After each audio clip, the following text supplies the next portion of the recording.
Huwag kang magpahinga! Magtrabaho ka!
Kano siguro bukas, maraming sa tapat.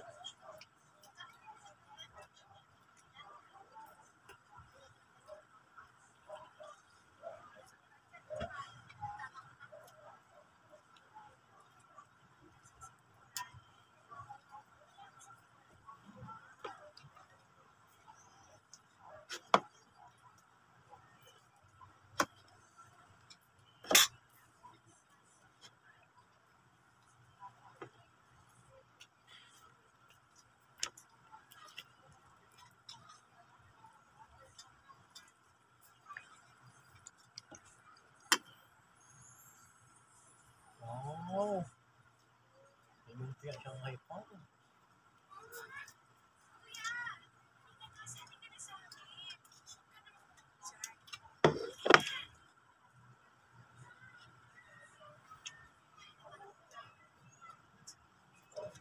Hanggang may nanay kayo, mahalin nyo. Kasi pag wala na, maalala nyo rin.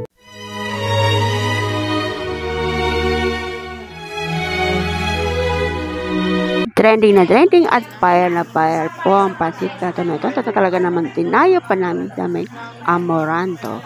Ayan po, pagkaluto at agad na po naman po pinilahan ng maraming tao at isa na nga po ako doon.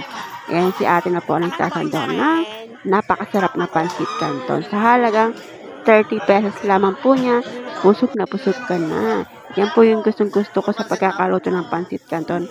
Masabaw-sabaw pa. Kaya mamaya, titikman na natin yung pinagmamalaki nilang pansit canton na matatagpuan lamang sa may Amoranto. Kaya ano pa nantayin nyo? Punta na po kayo ito. Ito na po ang priority na po natin. Unang supo syempre para sa inyo. Higupin namin. Napakasarap. Shoutout na po pala sa inyo lahat. Maraming salamat. Para pa mo for more video. Unom namin yan. Hindi nag-asawa yung mga bata dyan. Sila rin kumakain. Makain din ito, si Tintin, na kasi Miko.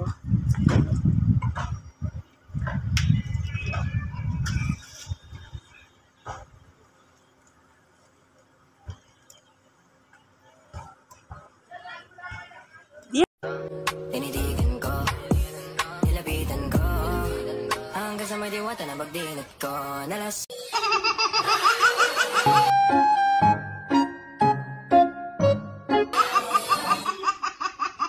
Tinitigan ko, nilapitan ko, hanggang sa may diwata na magdinat. Ayo, for today's video, ayan po ang ulam natin. Inihaw na manok. Ayan po yung sawsawan suka. Ito yung mansina may sili. At yan po ang aking kanin sa palatito. Ayan. Yan po yung aking pagkain. Kaya kain na tayo. Siyempre, unang supo para sa inyo yan. Inihaw na hita ng manok yan. Napakasarap naman. Kasi nakakagutom naman pag gumagawa ka ng content. Kailangan mo di kumain yung aking pagkain. Konti lang ang aking kanin, lalo na sa gabi. Ayan. Nabusog ka na, nakagawa ka pa ng content. Shoutout nga pala sa inyong lahat. Maraming salamat po sa patuloy pong pagsuporta sa akin. Kain po tayo. Matakam po kayo. sa aking pagkain. Sasasaw ko po yan sa suka. Mas gusto ko dyan sa sausawan sa inihaw yung toyo mansi na may kalamansi. Gusto ko rin na mga anak ko yan, si Miko at si Tintin. Paminsan-minsan lang naman kami makain niya ng inihaw na manok. Ayan, barbecue. Pinapabili ko dyan yung kapatid ko niyan sa taas. Kasi sa Palawan, taas pa yan pinipili. Kaya pag gusto namin, ayan, papabili ako sa kanya.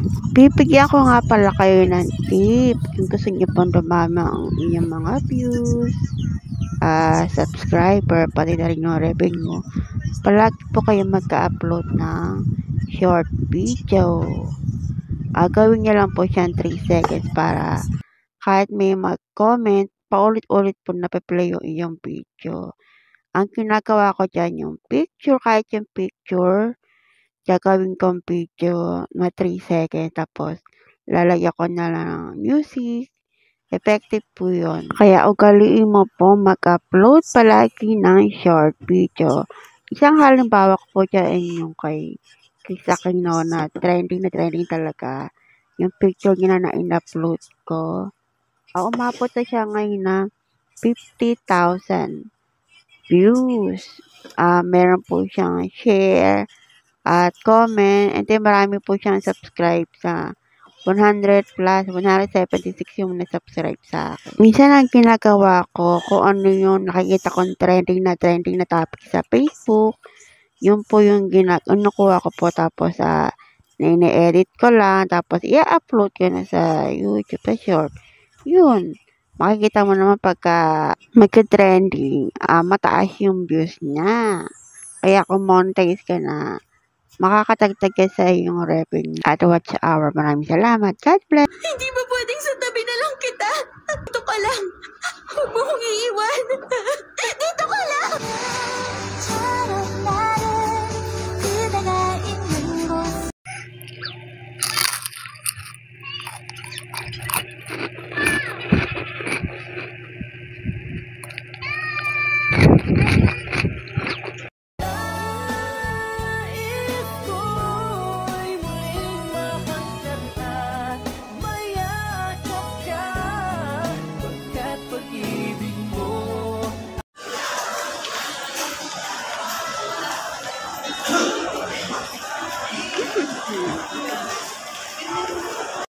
Ate, bayad ko po.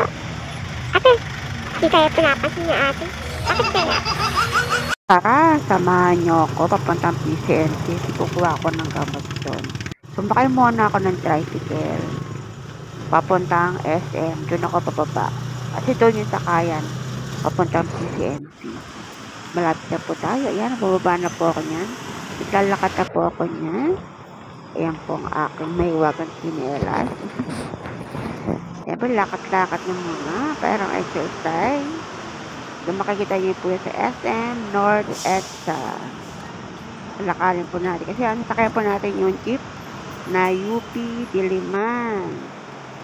Dito po ang dadaan yung PCMC sa may Agham Road. Dinaanan lang natin yung mga paninda dyan. Kasi ang importante natin makasakay tayo doon sa jeep na UP Diliman. Ayan, mga shout out po sa mga dumadaan. Ayan ang papamasahe.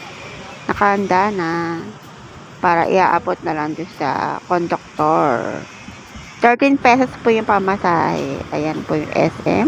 Kung umabot ka po dito, mag-comment ka naman kung saan ka para ma-shout out ka. Don't forget to follow naman po and share sa aking mga video. Maraming salamat. Tuloy po tayo. Sino kaya yun? Naispatan ko. Ayan na po. UP Diliman, mahaba ang pila. Kaya tsaga-tsaga sa pila. Ayan, nakapila na po tayo niyan. Sasakay na tayo ng jeep pa UP Diliman. Bababa tayo sa PCMC. Ayan, yan po yung sinasakyan ko pag pumupunta ko ng PCMC. Kukuha ko ng gamot. Ayan na po, nagbayad na po tayo sa conductor, 13 pesos. Ayan po, sumakay na po tayo. Sama po kayo sa biyahe ko. Ayan, bumaba na po ako sa may gilid. Antay lang ako kasi tatawid na po tayo. Ayan, nagkakat-lakad na po tayo. Malapit tayo sa PCMC. Kasi 8 o'clock yung bukas ng pharmacy. Pero bago ako pumunta dyan, tumatawag muna ako sa pharmacy kung meron sila nung gamot para hindi sayang yung pamasahe ko. Kasi nung time na pumunta ako nung wala silang stock, sayang yung pamasahe.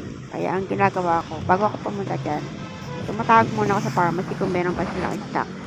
Kaya sabi nila meron. Kaya dali-dali naman ako pumunta dyan. Lakat-lakat na po tayo. Mainit. Mga 9 o'clock na po ako nakarating dyan sa PCM. 8 o'clock kasi yung bukas ng pharmacy, kaya tama-tama lang. Ayan na po yung paharap. Yan na po yung harap ng PCMC. Flex ko po yung mga halaman dyan. Ang init ng araw, alas 9 na. Kailangan magdala ng payong at tubig. Ayan, highway na po yan. Meron po nakaantabi na mga padyak dyan. Pwede nyo pa sasakyan yan pa uwi. Hanggang sa Trinoma po. Ayan po yung entrance na PCMC. Philippine Children's Medical Center.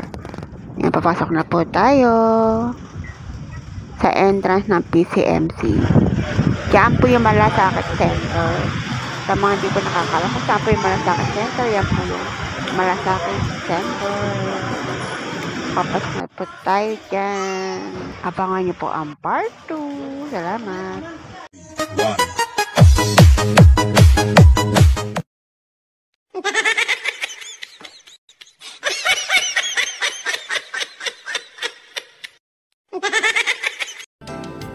Nandyan ka na naman, pasulap-sulap sa'kin.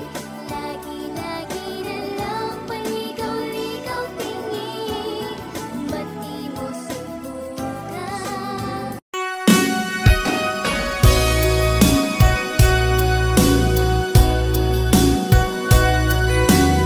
Self-service na po tayo ngayon. Papalamit na yung ikaw na yung bumibili, ikaw na yung magsasanto.